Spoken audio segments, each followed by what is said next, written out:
Speakernya Ustazah Fatma.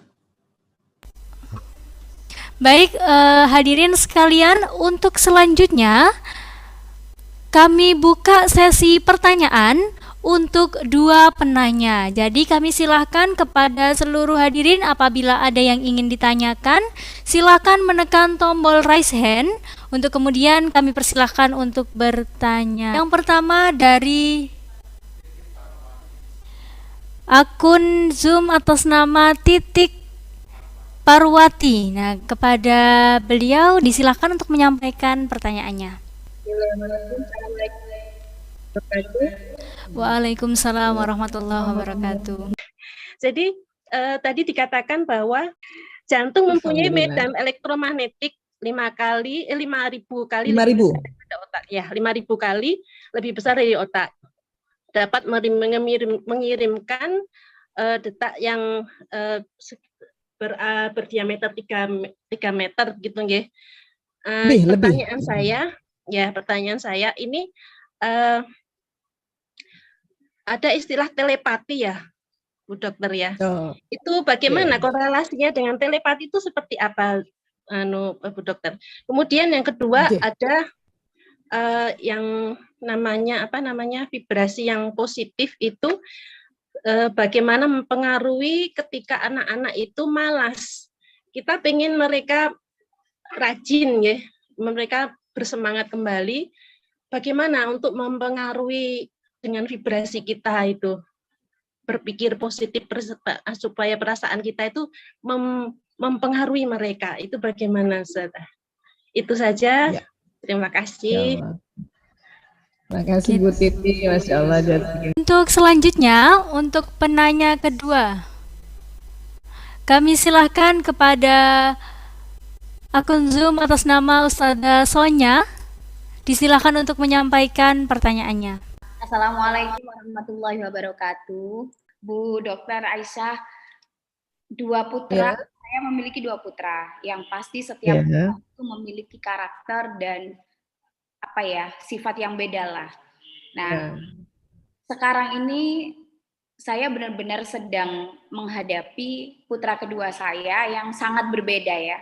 Dari putra saya yang pertama, yang mungkin putra saya yang pertama itu lebih manut gitu kan, lebih Kalau yang putra kedua saya ini tuh lebih bisa terbuka menyampaikan aspirasinya gitu loh. Sehingga ketika ada sesuatu yang perlu saya diskusikan dengan beliau, itu Ananda bersikeras sekali dengan pendiriannya. Ini salah satu contoh yang sekarang ini nih sedang ada saya alami adalah tentang memilih sekolah. Karena Ananda kan mau masuk ke SMA gitu ya, sehingga perlu perdebatan atau diskusi yang sangat panjang antara saya dan Ananda. Panjangnya itu sudah kami mulai sejak awal Ananda masuk di kelas 9.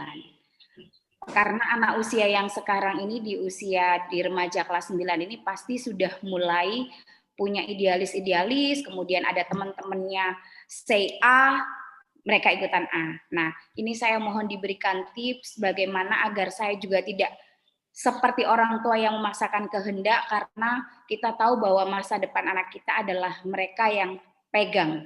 Kita sebagai orang tua adalah fasilitator, dan terutama seorang ibu itu adalah doa-doa terbaiknya yang dibutuhkan oleh anak kita. Gitu Bu Dokter. Matur nuwun, terima kasih. Mungkin dari Bunda Sonya dulu ya, saya jawabnya ya, supaya nanti disimpulkan dengan yang pertanyaannya Bunda Titi, jadi lebih nyambung ya. Baik, Bunda, setiap anak kan wataknya beda atau tabiatnya beda, karena memang Allah memberikan itu di dalam otaknya masing-masing, terutama di sini nih Bun, di daerah paritalis di tengah itu ada program watak namanya, atau program tabiat, ya, dan itu genetik. Ya, nah kalau kita punya 2 anak pasti 2 beda, punya 3 beda, 4 beda. Ya, nah yang pertama itu kalau tadi Bunda mengatakan Ananda wataknya lebih penurut, ya ini berarti Ananda yang hasratnya hasrat damai.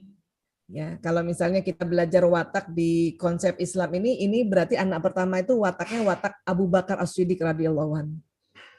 Damai, ya ikut, ya Nabi ajak gini langsung.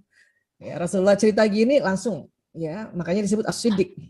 Ya, nah, anak yang kedua ini rupanya Umar bin Khattab. Ya, Umar bin Khattab ini yang kedua. Ya, watak Umar bin Khattab. Watak yang kita sebut watak yang prinsip dan mengatur. Ya, jadi dia mengatur. Jadi dia kalau bisa dia ngatur gitu. Ya, begitu kan Sayyidina Umar kan begitu, dia yang ngatur.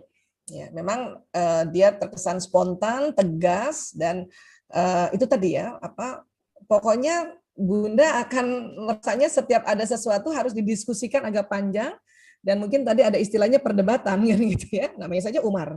Ya, ya. Jadi Bunda alhamdulillah nih anaknya ada Abu Bakar, ada Umar, Masya Allah. Coba tambah 2 lagi, nanti akan ada Utsman, akan ada Ali itu. Kayak saya anak laki saya 4-4-nya ada itu. Ada Abu Bakar, ada Umar, ada Utsman, ada Ali. Dan itu menyenangkan Bunda Sonya. Kalau masih bisa melahirkan. Itu menyenangkan nanti ya. Nah, kemudian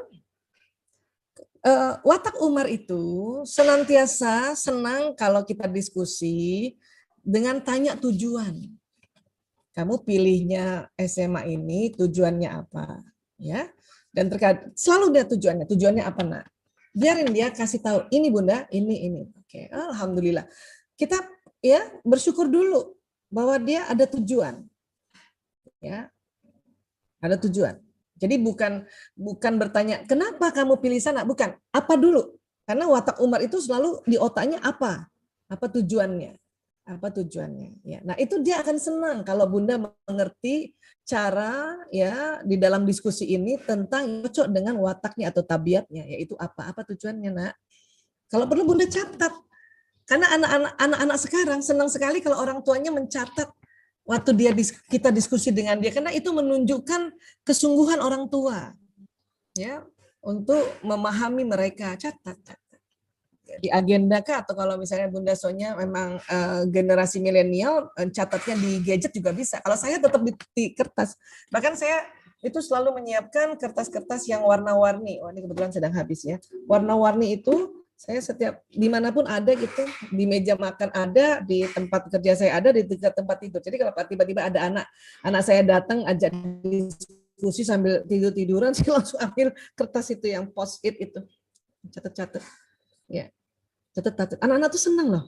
Oh, ibu saya sungguh-sungguh ya gitu. Apalagi kalau hal-hal yang sangat serius ya. Kecuali kalau cerita-cerita sambil lalu ya kita nggak catat. Tapi hal yang serius, terutama watak yang Umar bin Khattab ini. Ya. Apa tujuan nak kamu pilih di sana nak? Catat. Ya. Oke, Bunda ngerti tujuannya ya. Nah, insya Allah kalau betul nanti kamu ya masuk di sana, tujuan-tujuan ini ya kamu tetap di jalan tujuan-tujuan ini ya nak. Gitu. Senang ya. Ya. Nah, barulah nanti pertanyaan berikutnya baru kenapa? Dan berikutnya baru lagi siapa? Dan bagaimana gitu. Nah, kalau kakaknya itu bukan pertama, bukan apa justru, dia bagaimana. Jadi kalau diskusi sama kakaknya, ya Bunda, ya aku nanti begini. Nah kita tanya, bagaimana caranya nak kamu nanti bisa ke situ. Dia dengan senang hati cerita bagaimana. Tapi anak kedua jangan tanya bagaimana dulu, dia nggak suka. Ya, aku mau pilih SMA ini. Bagaimana kalau nanti gagal? Marah dia. Jangan tanya bagaimana, apa tujuannya nak kamu pilih di sana, apa yang kamu dapat kira-kira, apa yang kamu dapat informasinya sehingga kamu pilih apa. Ya kalau apa itu tujuan dan maksud biasanya. Ya, nah itu gitu aja. Nah ada satu lagi, pantang nasihati anak laki dalam keadaan lapar dan haus. Lagi saum gini, jangan buka diskusi lagi dia saum. Nanti aja habis tarawih sambil dia santai-santai mungkin makan bakso kan biasa anak laki-laki gitu kan udah habis tarawih minta makan lagi ya. Ya, itu kunci pada anak-anak laki itu. Ya, karena apa? Kenapa ya? Sebisanya ya, nasihati dia dalam keadaan sambil makan. Kenapa? Kan dia 2,5 kali lebih lebar dari perempuan. Maka kalau anak laki-laki itu sedang puasa seperti ini, dia lebih tersiksa sebetulnya. Makanya lihat aja mukanya udah jam berapa tuh udah kaku gitu, lipet-lipet itu. Dan kemudian kita ajak bicara jam 1, jam 2, masuk kelas 10, itu lagi tinggi-tingginya testosteron itu. Testosteron itu ciri khasnya agresif. Apalagi watak yang Umar, tambah agresif. Seperti itu. Ya, nah, sebisanya juga Ananda kasih tahu, sayang, Bunda baru tahu kamu tuh watak Umar, Masya Allah. Dan dia akan cari buku Umar dan dia akan baca buku Umar itu. Makanya harus disiapkan di rumah itu buku sirahnya para sahabat. Ya, karena ada sekarang sudah banyak tuh, Umar 1 buku, Utsman 1 buku, Ali 1 buku, Abu Bakar 1 buku. Ya, si kakak kita bilang, kamu watak Abu Bakar, nak. Ya. Walaupun setiap orang itu sebetulnya punya 2 jenis watak. Nanti tinggal lihat. Ya, kakak Abu Bakar. Biasanya kakak ini nih, kalau tadi ceritanya dari Bunda, kemungkinan besar Abu Bakar yang bercampur Utsman bin Affan. Ya, yang damai dan sempurna gitu ya, dan penurut dan juga lebih malu-malu gitu. Ya, lebih pemikir, lebih pengamat ya. Si Ade bisa antara Umar bin Khattab dan Ali bin Abu Thalib. Ya, atau Umar plus Utsman, bisa juga begitu. Makanya siapkan 4 buku itu. Ya, mumpung Ramadan, perkenalkan buku itu. Ya. Nah, kemudian insya Allah kayak gitu ya Bunda. Dan ini akan terus kalau punya anak Umar, akan dialognya akan begitu. Makanya mulai ingat ya, bahas tentang apa tujuan. Ya, dan tidak usah kita tolak dulu dan sambil makan. Itu lebih aman. Ya. Dan kalau dia agak nyolot, mungkin Bunda mengatakan dia nyolot ya, kan kadang-kadang kita suka bikin label itu nyolot kah atau debat panjang kan, itu kan kita yang suka melabel ya. Udah Bunda langsung bahagia aja, ya Allah saya sedang diskusi dengan Umar bin Khattab kecil di dalam rumahku. Itu akan membuat ya pikiran kita dan anak terikut positif. Ya. Saya pokoknya kalau lagi lihat anak saya langsung, kalau lihat anak pertama saya serasa melihat Ali bin Abi Thalib. Apa yang terjadi? Dia juga jadi senang. Karena pikiran kita kan tadi, pikiran kita memberikan gelombang, jantung kita memberikan gelombang. Ya. Ketemu anak yang Umar. Ya, saya lagi bicara sama Umar bin Khattab. Ya. Muka kita jadi senyum-senyum gitu. Nah, supaya tahu Umar kayak apa, kita pun harus baca sirahnya itu. Ya kan? Nah, oke.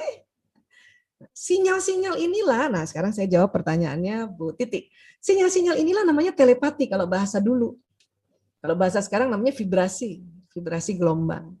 Siunan sel tubuh, 60 triliun sel tubuh dari ujung rambut sampai ujung kaki.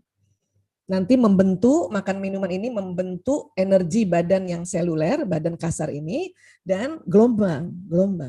Makanya makan minum halalan thayyiban itu penting banget. Kenapa? Dia akan memberikan energi pada badan seluler dan juga gelombangnya.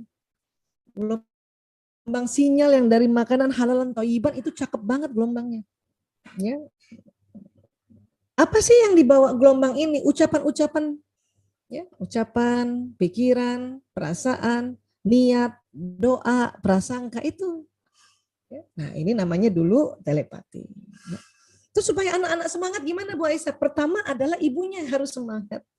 Kenapa? Karena ibu nih akan ada nih ya. Jadi di bawah kulit ini ada lubang-lubang kayak gini, jumlahnya 360. Ya, ini nanti bisa keluar, dia bisa memberikan ya sinyal dan juga bisa menangkap sinyal. Anak kita juga begitu. Dia punya lubang-lubang ini. Nah, lubang-lubang ini dia bisa menangkap vibrasi gelombang ibunya. Makanya dikatakan gelombang ibu tuh bisa menularkan pikiran perasaan pada anak. Jadi kalau mau buat anak itu semangat, ibunya dulu bikin semangat pikiran perasaannya. Ya. Caranya itu tadi. Ya. Paling afdal memang baca Quran. Kita kan habis baca Quran, ibu-ibu pasti, sahabat-sahabat Villa pasti sudah rasa deh.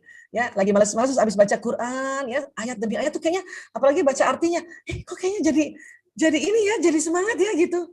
Jadi tenang, karena naik level emosinya. Dan itu belum lagi kita suruh anak-anak, ayo nak semangat. Sinyal kita itu sudah tembus dinding kamar kita, masuk dinding kamar anak-anak, ya, masuk mungkin juga meeting, nembus rumah, nembus ruang, nembus waktu.